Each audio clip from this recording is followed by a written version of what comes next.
Une motion, dans le fond, ça ne sert qu'à donner des grandes directions.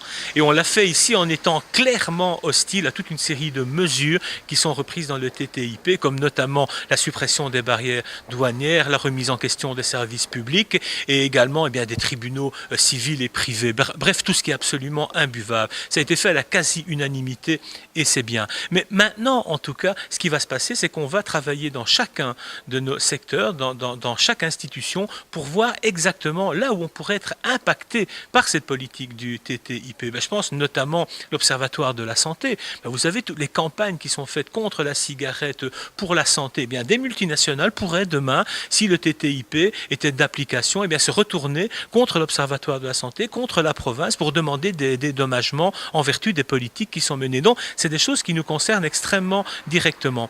Et donc, si nous ne sommes pas encore, pour l'instant, considérés comme zone hors TTIP, c'est parce qu'on pense que c'est un peu prématuré, qu'il faut tout d'abord voir exactement ce sur quoi porterait le TTIP avant de mener d'autres actions qui pourraient être beaucoup plus radicales, disons, par rapport à ce TTIP. Vous savez, il y a 25 ans, en mars comme maintenant, à Paris, à la Sorbonne, eh bien, comme Bendit et Naud préparaient mai 68, ils n'ont pas demandé d'émotion, ils n'ont pas demandé de décret. Non, ils ont décidé de mettre un processus en place. Eh bien, c'est ce que nous, on veut faire aussi, au-delà de cette motion qui ne doit être qu'un catalyseur, dans le fond, pour en fait une réflexion, une mise en lumière, en tout cas, de ce très drôle de dispositif qu'est ce TTIP. Et comme le disait d'ailleurs Suzanne George, qui est la présidente de ATTAC, c'est la stratégie Dracula, c'est-à-dire qu'on veut mettre le vampire au grand soleil pour montrer qui il est. Et c'est ce que nous allons faire.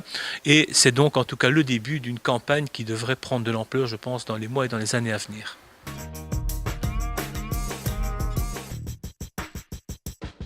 L'émotion, c'est toujours des textes de consensus et ce qu'on demandait, et M. Eustache, je pense, l'a bien compris, en lançant une opération d'évaluation, parce qu'une motion, ce n'est que des intentions, mais il faut aller plus loin que l'intention, il faut voir la portée de ce genre de mesures que nous voulons nous proposer les Européens.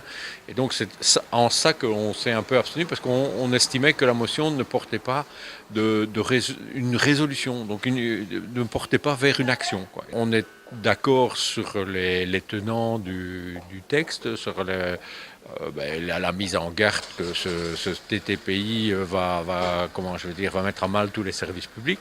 Et là, je m'étonne effectivement aussi de l'adhésion du MR. Donc, cette motion était une motion de consensus. Et nous voulions apporter le fait de se déclarer hors zone si le marché va quand même s'établir, et donc de déclarer le Hainaut hors zone. Les communes de Hâte, les communes de Tournai l'ont fait, donc voilà, mais bon voilà, nous n'avons pas eu l'adhésion des autres groupes, et donc c'est pour ça que nous nous sommes permis de nous abstenir.